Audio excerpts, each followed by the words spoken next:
Good morning, everyone. Welcome to the CFO Symposium. And to what better way to start your morning than a bit of a discussion about tax? It certainly is pretty well the way that I get to start each morning. It's hopefully not the way that you get to start it, but increasingly this is an issue that CFOs are needing to grapple with, and they're needing to grapple with the change. And what I want to try and do today is talk about these issues that are starting to emerge and have been emerging over the last couple of years, but more than anything, give you some really practical ways, I think, to be able to help you manage those issues within your organisation. Okay. The topic we're talking about is tax risk management, tax corporate governance, whatever you want to call it. It's been getting lots of attention. Quite often, in my opinion, it's overcomplicated. Now, if you're from, ASX top 200, large institutional organisations, your governance structure is going to have some complexity. If you're sitting in that middle group, which is where most of us are kind of sitting, that complexity is not necessarily going to be the most helpful thing for us to be able to manage the risk. We need something a lot more practical, and that's the space that I just want to focus on for our talk this morning. Relevant for everybody, but particularly relevant for that middle group. And it's particularly relevant for CFOs, in my opinion, because increasingly it's the CFO that's got a whole bunch of different things on their plate and things that they're not necessarily expert in, but they are expected to be across, and tax is certainly one of them. So having these little guides is going to make it much easier, much more manageable for you. Now, just as a little starting comment, if I refer to business and you're from a not-for-profit, take it that I am referring to your business. If I'm going to refer to your business or your organisation, because I'm assuming you personalise this. And when I talk advisor, that could be an internal tax advisor, that could be an external tax advisor, it could be a combination of both, just depending on the size of your organisation. Obviously, the larger you are, the more likely you'll have your own tax function internally. Okay. I thought we'd start with the view of the ATO, because the question we quite often get is, tax risk management, why do I need to care? And the short answer is you need to care because the ATO cares.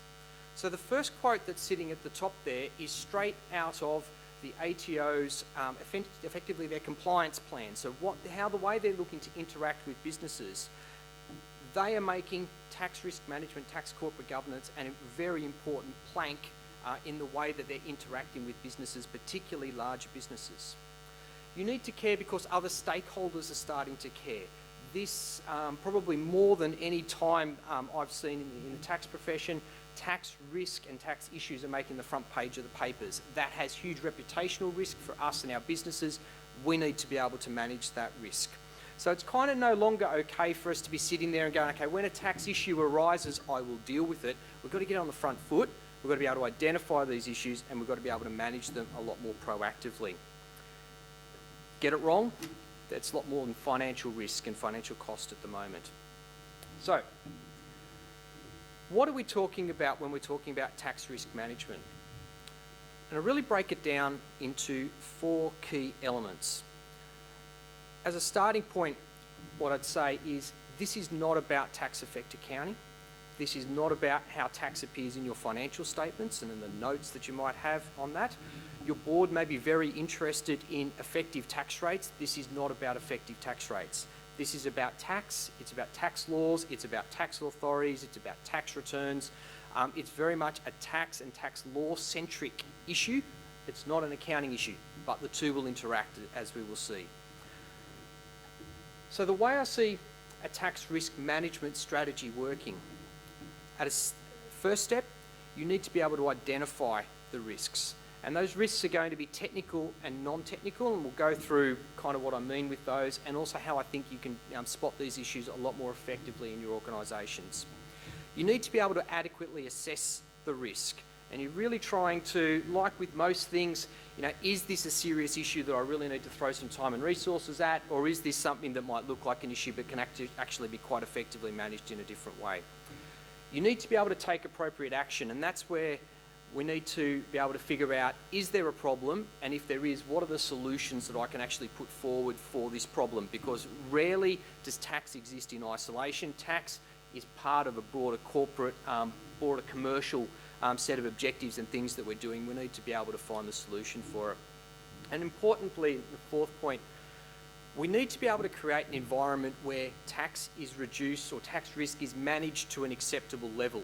And what is acceptable is going to vary between organisations. So there will be people within the room where their organisation has a fairly high appetite for risk and potentially for tax risk. There will be others that will be quite low in that risk. Understanding that is going to be quite important, because that's going to set a key parameter on how we're going to manage this. Now, within a corporate governance risk management kind of approach, it's easy to divide the responsibilities in two key levels, I think, between what is the board or that level has responsibility for, and what management is going to have responsibility for. And what you can see with this, I've written it from a tax perspective, but what you would see if you've been doing corporate governance style actions within your organisation, in principle, what's listed out there is pretty well the same as what you would do in your normal corporate governance risk management type framework. At a board level, you've got to identify how tolerant you are to risk. Is this low risk, are you high risk? If you start Googling a few of these different things, some of the organisations actually will publish what their tax risk policy is going to be. And Westpac is a good example of that, and they specifically state that they have a low appetite for tax risk. That then influences all the decisions that they make in terms of tax. Put a formal policy in place, and that's got to be reflecting of what your risk is going to be. You allocate out the responsibilities and the roles so that we're starting to build the process there, and you make sure that there's reporting, there's supervision, and there's review. For management, kind of the board has put out the vision. The management responsibility is to turn it into reality, to actually put those formal processes in place, make sure there's capability, and have a strong tax risk identification process. And I've highlighted that bit because, to me, that's the different part that sits here when we're talking tax risk management as opposed to any other corporate governance style issue. And so my question to you as CFOs, if you're not tax experts, how are you going to have a strong tax risk identification process within your organisation? Okay, what is it that you can do as a CFO, as a non-tax expert? I say that as a compliment rather than anything else. What are you going to do to be able to spot these risks within the organisation? Because the expectation is that you're going to be able to do it. Okay, that's the part that we're going to focus on. I'm not wanting to go through the rest of the items that are there from a corporate governance perspective. I want to focus on that risk identification process.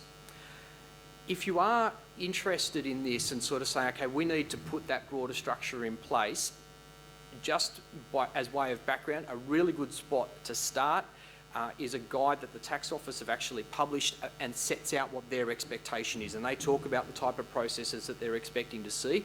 So if you are interested in it, it's on the ATO website. If you can't find it, I'm more than happy to send you a link to it. That gives you some detail on some of the other things.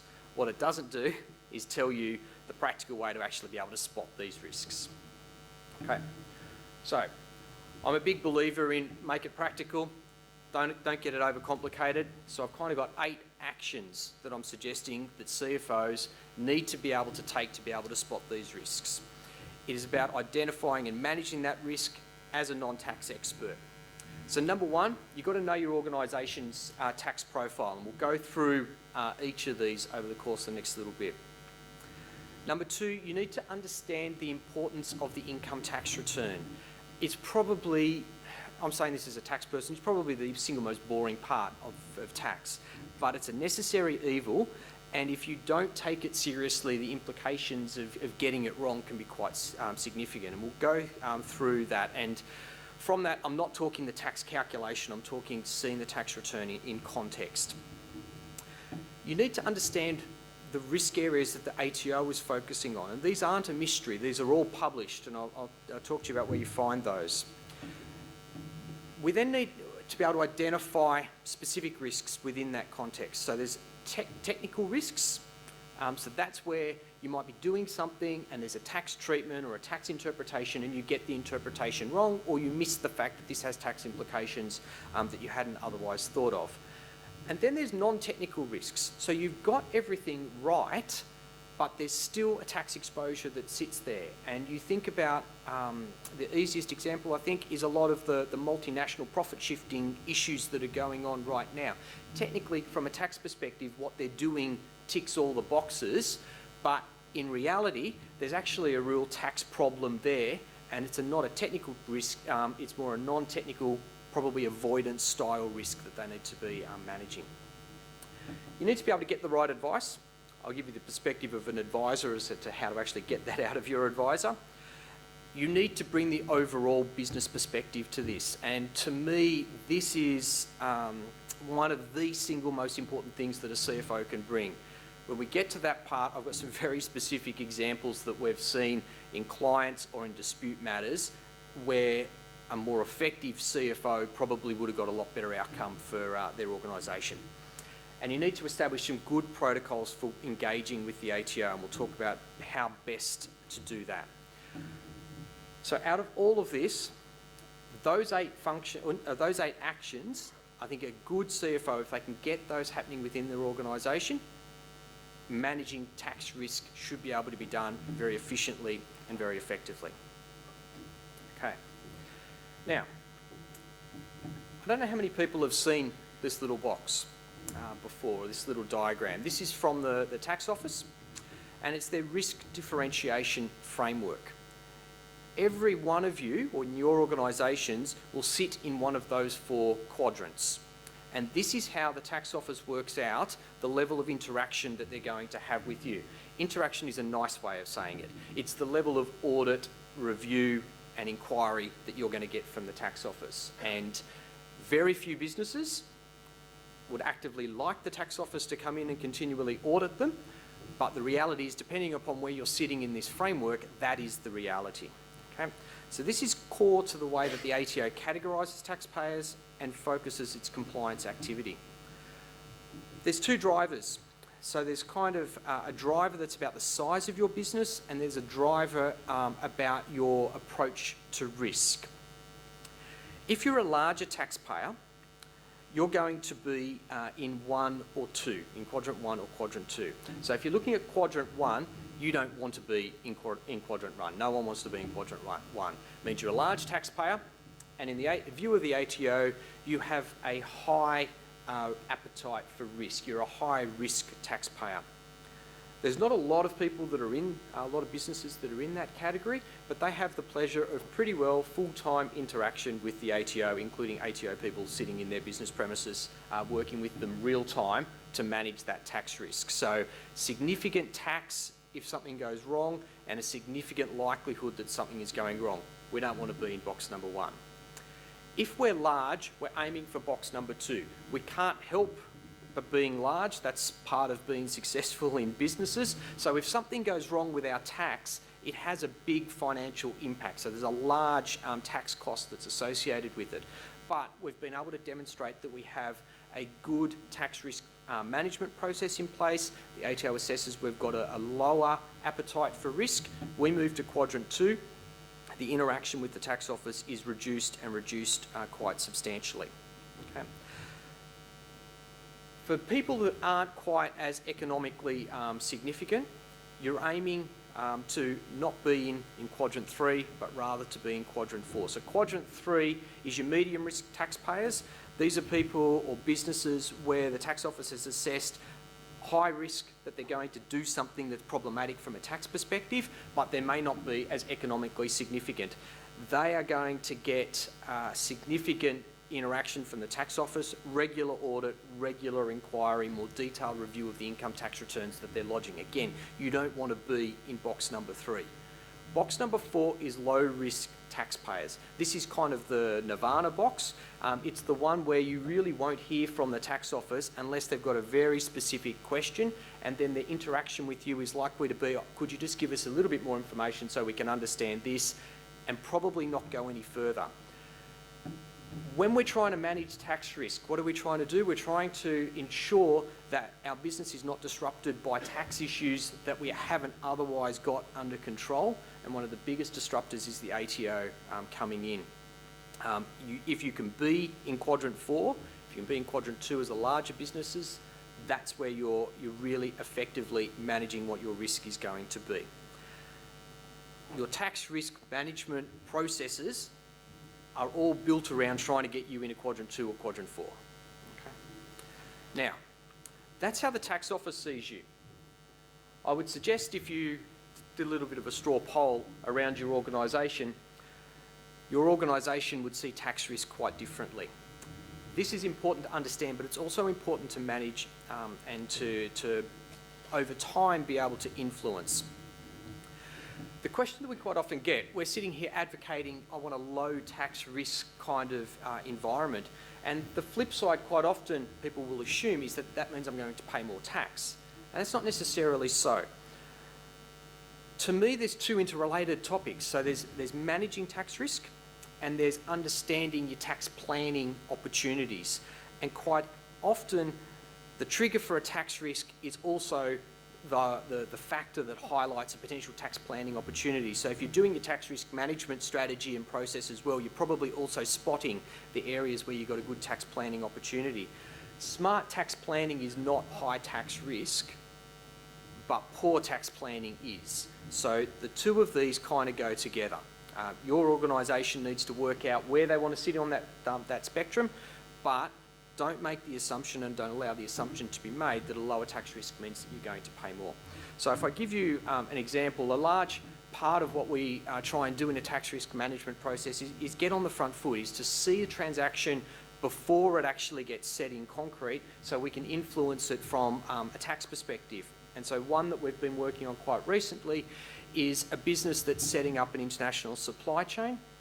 That has obviously very clear commercial drivers and objectives that are sitting in there. But from a tax perspective, I'm looking at this and going, okay, there's transfer pricing issues in there. There's the opportunity to use countries that have probably got a lower tax rate than Australia, but there's avoidance rules that might impact that. There's choice of structure. There's foreign tax credit type issues that are there. If I can get involved at the beginning when we're working out this supply chain, I can influence where the goods are being bought and sold through to get to the end point in that supply chain. If I get involved once the commercial terms have actually been set, my ability to influence it is significantly less. In doing this one, we were able to get a significantly better net, so effective tax rate for this business on these transactions by explaining just some basic things as to how we wanted it structured from a tax perspective, and they were able to set in place the commercial transaction that they actually wanted to do. So we managed tax risk, got a better tax outcome by being able to identify that type of transaction right at the beginning. Now, when you're looking at tax risk, you're probably looking at your organisation's appetite for tax risk in a little bit more of an historical way. What I would suggest is that that is going to need to change. The new reality is that there will be a lot more transparency about your tax arrangements, both with revenue authorities and with the general public. So there's a couple of things that are up there. Anyone who's been living under a rock for the last few years, the OECD has been running a very large project, which is the BEPS project, which stands for Base Erosion and Profit Shifting. It's essentially all the international tax planning strategies or tax avoidance strategies and how they're going to counter it. Incredible project. If you'd asked me 2 years ago, when I went to a conference that was dealing with this through our affiliates around the world, I would have said there is no chance that we're going to get consensus on this because all the countries were so far apart. Now, when I've gone exactly the same group of people sort of 12 months later, you can see the consensus starting to happen, and you can see certain countries are now becoming outliers in their resistance to this. This is what we're going to get. So within Australia, you're going to get country by country reporting. What that means is that your international affiliates will be reporting to their local tax authorities and to the other tax authorities that the organisation deals with key information about what's happening in each of the different countries that they've got operations in. And so Australia's looking at that and going, oh good, there's, so a big thing for Australia at the moment is using, in particular, Singapore as marketing hubs, where Australia says there's large dollar value transactions going through there, but there's very limited cost or other infrastructure that's sitting in Singapore. That doesn't make sense for that to be making a large profit. country by country reporting is going to make it very obvious whether you've got that type of arrangement in play. For large taxpayers, so if you report, you should have seen this in the press as well, if you reported more than 100 million in turnover in your 2014 income tax return, you're about to have the pleasure of certain tax information being published. That will be published in December this year. The problem with that, in my mind, is not necessarily the transparency, it's the limited nature of that information, which in one sense makes it fairly useless, but in another instance risks it being quite misleading. That is a new risk that you're now going to have to manage for your businesses. The other one that I've got up there is Rio Tinto. Interestingly, what Rio Tinto have done over the last couple of years is that they've got on the front foot. They actually now publish a whole bunch of information about what their tax arrangements are and what tax they pay in the different countries. And they've taken the view, this is increasingly going to be out in the public. We're going to manage what's out in the public, and we're going to make this a positive picture for us. That may not be the approach that your organisation wants to take, but it's part of that tax risk management process. What you don't want is to have a tax or a tax scheme named after your organisation. You don't want the Google tax. You don't want the Netflix tax. It used to be a badge of honour, particularly for people in the profession, 20 or 30 years, to have an Everett's assignment named after them or that type of thing. It's probably not what the best PR thing that you can do for your business now. You want to be famous, but for the right reasons. So tax risk management needs to be done in that light. So when you're assessing, your first action is really to assess what your appetite for risk is as an organisation, reassess it in light of that transparency. Okay. The next thing that I said was understand the importance of your income tax return. Now, I don't want you filling in income tax returns. I don't want you checking every label there, but I want you to understand the role that the income tax return plays in managing your organisation's tax risk. Think of it this way. Once a year, the tax office gets to read a story about you and your business. Is your story a nice, complete, well-considered, consistent story that paints your business as somebody who is under control from a tax perspective, who knows what they're doing, and so is low risk? Or does your income tax return say, I don't really understand what's going on with this tax thing. There's all these errors here. It's all inconsistent. I'm a bit all over the shop when it comes to tax. If you're in the first, we're now moving into sort of quadrant 4, where we're that low risk taxpayer. If you're the second, you're moving into quadrant 3 or quadrant 1, where you're a higher risk taxpayer.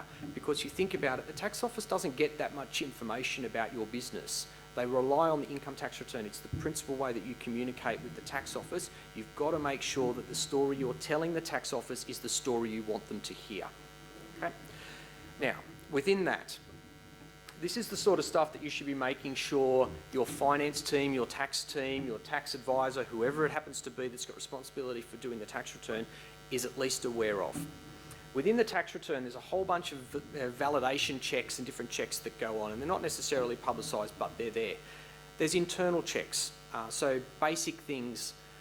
Let's just be really simple. You disclose superannuation, you disclose wages, and your wages are disclosed anyway in another place. They just check that to make sure that it's at least 9.5%, and if it's really low, there's a question about SG compliance. There's similar checks for cost of sales, for depreciation, a whole bunch of other things. There's cross-checks that go with withholding, so you disclose in your tax return and you disclose in your activity statements things about royalty, interest, dividends and your withholding obligations.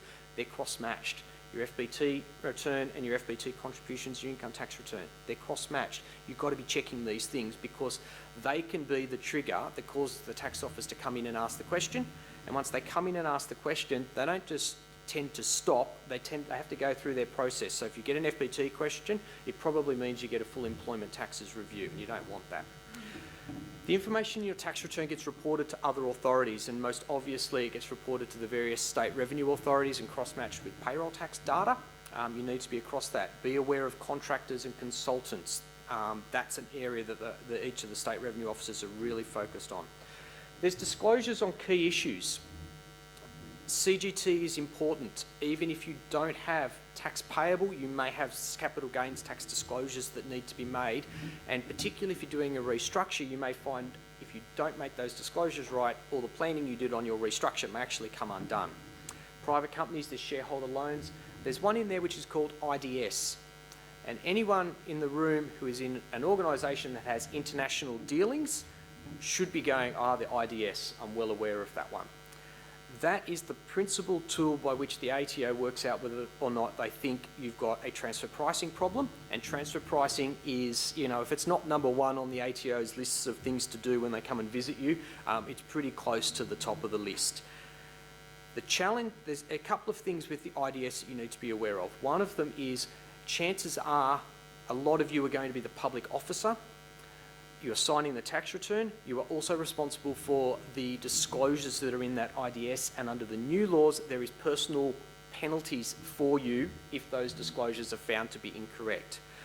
Second bit is the disclosures on those returns aren't necessarily the most intuitive things that are there. You'll be looking at something and you go royalties, and then the disclosures will be 1705, and you'll be, what is 1705? And it talks about a pricing method, it talks about a level of documentation. You need to understand what those codes mean, and you need to apply a sense check to them. Is that, when we talk about a pricing methodology for a particular transaction, does it actually make sense? That IDS is probably one of the biggest risk areas that businesses with international transactions need to be across, and you have CFOs. If you're not going to pay attention to any other part of the tax return, pay attention to that part. There's then ratios within the income tax return, and the tax office are trying to find people that are out of kilter with expected performance. So there's GP, net profit, wages to profit type ratios. But there's a couple of other checks that they do. There's a code you put on the front page of the tax return, which is an ANSIC code. It's your industry code. They benchmark you against other returns for people that are in that same industry. You put the wrong code down, you get benchmarked against the wrong entities. You may show up as a business that warrants further review from the ATO. You might look at a tax return over 1 year, the ATO looks at it over 5 years. So if there's trends that are going over those 5 years that are kind of showing inconsistencies or that type of thing, that can be a trigger for the ATO reviews. The most silly things can get picked up. I don't expect you to check this, but get your tax team to check it. Some people will disclose annual leave provision movements net, some people will disclose them gross. Don't change between years because it shows up as this big fluctuation. Nothing has changed, but it shows up as a big fluctuation, and the number of times the ATO have come in and done a review because of those fluctuations, I couldn't count. Lodgements. Lodge on time, pay on time. One, it's better for your tax risk, and two, if you do get in a penalty situation, it's heaps easier for us to be able to get the penalties remitted if you've got a good lodgement history. So the point is, well-prepared tax return reduces the risk of an ATO inquiry. It's the single most important thing I think you can do with the ATO. Now, third bit is then understand where the risks are. The ATO publish every year a compliance plan. They tell you where the risks are. It's all on their website. You need to read it. It's broken down by segments. So this is the list for public and international groups. There is a similar list that's there for private groups and wealthy individuals. There's another list that I've got there for not-for-profits. You can find your list on the ATO website, have a look at it, have a read, because this is telling you the areas that the ATO is going to want to focus on. These are the areas that you've got to make sure are being considered by your tax team when they're dealing with things. Now, for not-for-profits, it can sometimes be much harder for you to find the list of things that the ATO is focusing in on, but what you can see with this is that there's certain tax concessions that are available in that segment that are not available anywhere else. The ATO is principally concerned with the validity of you accessing those concessions and the impact of changes in tax law. That's what you've got to be across, but otherwise your issues tend to be a little bit more stable. So engage with your advisors on those issues, because they are the most important ones, and look at your return in light of that. Okay, now, we then need to find tax technical risks. If I was going to say, it's a real challenge for a non-tax person to be able to find where the potential tax risks are, but I think there is a good rule of thumb that you should be able to apply. Regular day-to-day trading activities are much less likely to give rise to a material tax issue than one-off, non-business as usual type transactions. A change in your business model is likely to give rise to tax issues that need to be considered. So when you're looking at disruptions to your business, if you're looking at changes in strategy, it's that type of thing that should be a trigger. Mergers, acquisitions, IPOs, you can kind of see the list there. It's these big things that you do that aren't every day, but they're big one-off transactions. If you've got one of those happening, the earlier you can flag it, you can go, okay, we need to get tax input on this to work out whether or not there is a real tax issue there that needs to be managed, the better it's going to be able to be. So look for these types of changes, look for these types of events, engage your tax risk management process if it comes through. Not-for-profits, your list is different, your principle is the same. If you are starting a commercial venture, if you were engaging in overseas activities, it's these types of things that you should be going, okay, does this impact on our tax position and the tax concessions that we can get? Now, a lot of those actions are kind of independent of any sort of changes in legislation. Changes in legislation are important too. That's probably where you need to rely on your internal or your external tax advisors to be able to highlight these. They are going to become the areas of future ATO focus. So for example, there's been a lot of changes in transfer pricing, that now flows through. There's been a lot of changes in taxation of financing arrangements, that now flows through into ATO compliance. To me, they're the easy ones because we all, if we're involved in a business, we should know when these big changes are coming through, or at least most of them, and know to engage the tax process then. The harder ones is the non-tax technical risk areas. So, one of the things that I hope you have never had to deal with is the general anti-avoidance rule, which is also referred to as Part 4A. That was rewritten quite significantly a couple of years back, and that is the principal rule that we need to be worried about in these non-tax technical issues. So, not all tax risks are because you don't apply the law correctly. To get to this part, you actually need to get everything else right. So you've navigated through the entire tax laws, your transaction still works, but there's still a tax risk there that you need to manage. And that's one of the hardest ones to identify and to manage. One of the things I did for my sins is actually tried to write a book for advisors on how to do this exact thing, because it's a thing that we need to deal with a lot as for advisors, and it can be very, very challenging to be able to communicate this to clients and be able to identify these types of issues. To me, this is where good engagement with your advisor becomes absolutely critical. But for you as CFO, there is some things that you can be doing to work out, to kind of apply the filter and go, is this something that I need to take seriously as a tax risk, or is this something that I'm kind of imagining? So these are questions that I drew out of the tax cases that deal with this particular area of law, ATO guidance in this law, and our experience in dealing with the ATO, and they're a good filter between risky and low risk activities. Starting at the top, look at the transaction you are doing, and if there's a bit in there that can only be explained by tax, it serves no other commercial purpose, that's a problem. And that little bit there might be something that is your tax risk and needs to be taken out. If you looked at this and went, okay, I've got two different ways of doing it, this is the way that everybody does it, it's commercially accepted, it's a nice standard, simple way of doing things, and this is the way I'm looking at. It's very complicated, it's non-standard, it's much more involved. That should be a trigger for you that there's a potential tax risk if this more complicated scenario gives you a better tax outcome.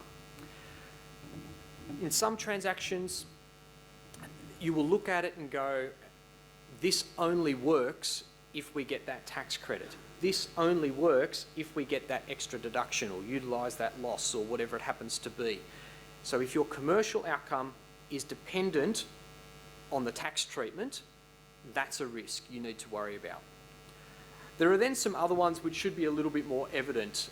Arrangements that are promoted on their tax attributes, be careful. Reverse engineered transactions, so you start with the tax outcome in mind and work backwards to figure out what the transaction looks like, that's problematic. Pre-prepared documentation, if your documents say one thing and you did something else, if you've got transactions that don't get recorded in your financial accounting records in the normal run of business but happen sometime later, that's problematic. Sometimes there will be a step in the transaction that you're doing and you look at it and go, well, I wouldn't do that commercially. That bit doesn't make sense. If that bit has a big impact on your tax outcomes, that's problematic. So look for these little uncommercial bits in an otherwise commercial transaction. And it's probably trite, but if the tax benefits are highlighted in other documents, you need to be aware of it. It's amazing how many times someone's arguing something, oh, we did it for these reasons, etc., etc., etc., and then we find the document that they've submitted to the bank or the like, and they've said, oh, we're going to get this big tax benefit out of doing this. That's problematic. So, ask these questions. You're trying to apply a filter. Is it high tax risk or is it low tax risk? If we've got through all these sort of steps and we're still sitting there and going, I've got something that's a real tax risk, whether it's technical or not, you need to engage with an advisor, internally or externally, to be able to get the right advice to help you manage your position. And there's a few things that I just want to highlight with that. One of them is you've got to get the scope right. If you ask a really broad question, so if you come to an advisor and say, is this okay? You're either going to get a really big bill or you're going to get a really poor piece of advice. If you try and narrow it too much, you may actually narrow it so much that you don't actually get the issues considered that you need to have considered. So your relationship with that advisor is quite important in that regard. Understand it in the commercial context. So tax, whilst tax people will quite often consider tax issues in isolation, tax doesn't exist in isolation. It exists as part of a broader commercial world. What we're doing on one part of a transaction may well impact on another part of the transaction, and the more that you can give that overall context, the better. So for example, an issue that we've dealt with quite regularly is where you want to bring a whole group of companies together and then you want to restructure the companies.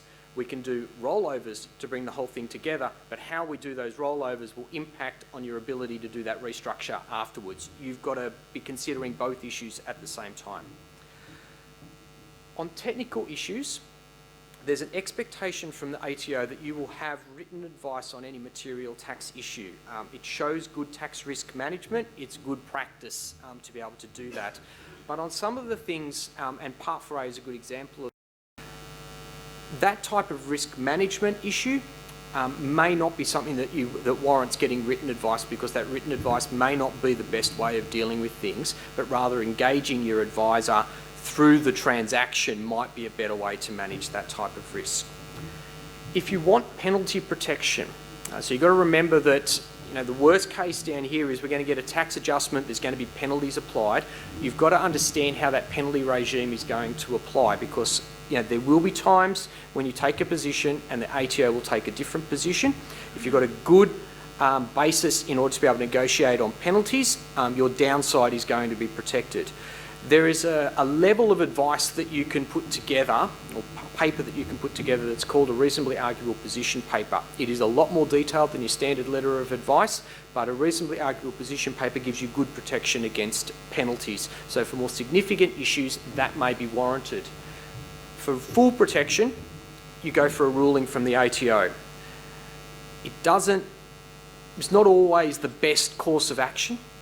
But if you have static facts, so that they're not going to change, the transaction's not evolving, if it's not a time-sensitive transaction, if it's a large dollar value, lower tax risk type transaction, these are things that getting a ruling can be a very effective way of managing your tax risks. There are also parts in the tax law that rely on the opinion of the Commissioner. So share buyback transactions, demerger transactions have an element in there that relies on the opinion of the Commissioner. Don't make the mistake of doing one of those in the absence of a ruling. Last couple of little actions that we're suggesting. to me, this next one, this is where the CFO really shows their worth. You've got to bring perspective of the whole business to the tax matters. So if I give you a couple of examples. One of the, so in understanding your tax risk, it tells a little story. Understanding your tax risk, you need to understand who's at the tax office now. And they are people who were senior advisors out of large tax practices who are now the senior people at the tax office. One of them is a person I know quite well, and we've been doing some presentations together, and we've got these different tests that we pull out from the different people that we've dealt with. One of them is a business that we've worked with, and they've said for just their general governance processes, would you be comfortable that everything you did was on the front page of the newspaper? That's the test. And so from a tax perspective, if you've got through all of your process and you still think you're going to go ahead with the thing that's there and the tax implications that it brings, would you be happy that all of that was on the front page of the newspaper? Because if you're not, you might want to reassess that from a tax perspective. The next one, would your expert turn to water? So quite often, your tax outcome is dependent upon a valuation or an expert opinion in some particular area. And we've had specific examples where we've got the opinion, we've gone back to that person and said, okay, we're likely to enter into a dispute with the tax office at some point in time in the future. We need your report in a format that will be admissible in court. And we get quite a different opinion from them when we suggest that that's the level that the scrutiny that's going to be applied to their opinion. So be very careful of that. The next one is, will your senior management or your board of directors be happy to appear in court? If I track the cases, invariably, if the board won't stand behind the particular transaction from a tax perspective in court, the company loses. So if your board is not going to be prepared to back this, you may want to reassess the way you're approaching this from a tax perspective. Last one in there, be aware of the impact that the tax treatment could have on the rest of the business if this came to light. So the example that was given is a real case. It was a car manufacturer who won a case in the Privy Council on deductibility of warranty provisions, and they did it by proving the pattern of warranty claims that would happen on their cars. And they came back to their head office and said, aren't we brilliant? We got a deduction for this, isn't it wonderful? And they said, yes, it's wonderful. You have proved to the world how bad our cars are. We can't sell any anymore. So making sure that the tax guys don't kind of run off and get all consumed with their tax, but still stay as part of the business is quite important. The last little one that I've got there is engaging with the ATO. There's 5 points, and I think these are really important for us to understand. The first of them is, unlike what it may have been historically, if the tax office contacts you, it's not random. Your name has not been pulled out of a hat. You've got to take it seriously from day one. Point 2. Before the ATO contact you, they will have done their homework to the extent that they can. They will have already formed views, they will already have information. You need to get up to speed very, very quickly because it's probably the first time you've considered it, but the ATO are a number of steps ahead in terms of their consideration of the issue. The ATO will record everything, all correspondence, all phone calls, all representations that are made. So you've got to be very careful and very consistent from the get-go with what it is that you're saying. You can't change part-way down the track and give them a different story. The ATO run through a series of gates in most of their reviews. Early, constructive, cooperative engagement can quite often be the way to get them to stop at the next gate. And the earlier we can stop them in the process, the less disruptive this is going to be for the business, the less risk we've got of a tax adjustment happening. And lastly, it's very hard for people that aren't tax people to appreciate this. This is not a commercial negotiation. This is not something where you can say, okay, you're here, we're here, we can both live with that. That's okay. They're running on a different set of parameters. They're running on a unique set of drivers. You need to understand it and be able to negotiate and deal with them based upon the unique set of drivers. Okay, so a little bit of a summary there, and you can see with a lot of what we're going through, it's about being able to identify this tax risk. It's being able to get the right people together and the right perspectives to assess it. It's knowing what actions we need to take to be able to manage it, to be able to find the solution. And then, to me, probably most importantly, it's about preventative action. It's about stopping these things arising in the future. Done properly, tax risk management can mean that tax issues just stay in the background, obviously except when you need to draw a cheque to pay your tax liability, but ignored, and tax issues can become all-consuming for your organisation. This is something that that is increasingly going to be the way that you're going to need to be able to manage tax within your organisation. And I hope that on our little whirlwind tour, you've now got some additional practical pointers that you'll be able to incorporate into the processes that you've already got within your organisation. So thank you all, and enjoy the rest of the symposium.